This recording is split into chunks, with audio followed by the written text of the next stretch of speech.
So what is a quadratic? And we're going to look at some sequences and graph them so that we can understand a bit more about what a quadratic is.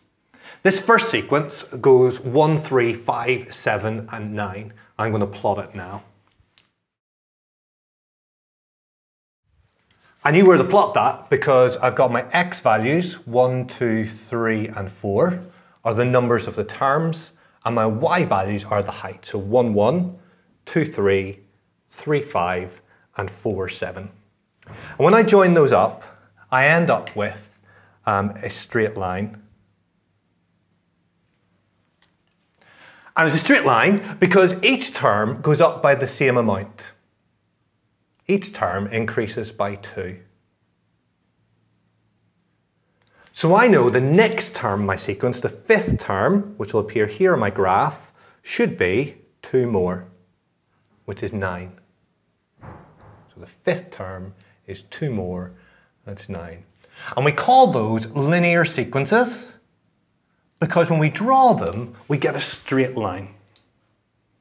Now this type of sequence, you might have noticed, doesn't go up by the same amount each time.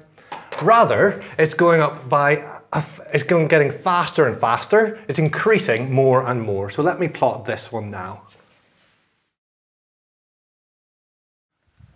And again, I knew where they went because the x values are the numbers of the terms, and the y values are what the terms are themselves. So 1 is 3, 2 is 6, 3 is 11, and 4 is 18.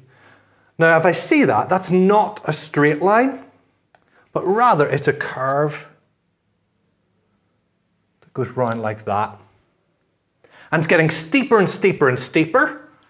And we want to know what the next term is, what the fifth term is, where it is on here. We can probably try to guess that from our graph, but how we do it from our equations, we'd say, well, from our points, it goes up by 3 here, 5 here, and 7 here. So how might it go up there? Well, it's increasing by 2 each time, the amount it's increasing by. So here, it's also going to increase by 2.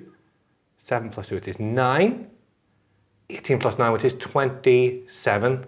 So this point here should be 27, which is here. Which looks about right on our graph. We call those quadratic. Call those quadratics. So we can tell it's a quadratic because it's increasing in this curved way. It's faster and faster and faster. The second difference, the second row of differences here, is increasing by 2 each time. And if that's the same, it could be any amount. It could be 1, 3, 5, half, whatever. As long as this second difference is the same, it's going to be a quadratic. Here it's a linear because it's increasing by the same amount each time. And that's the difference between a linear and a quadratic.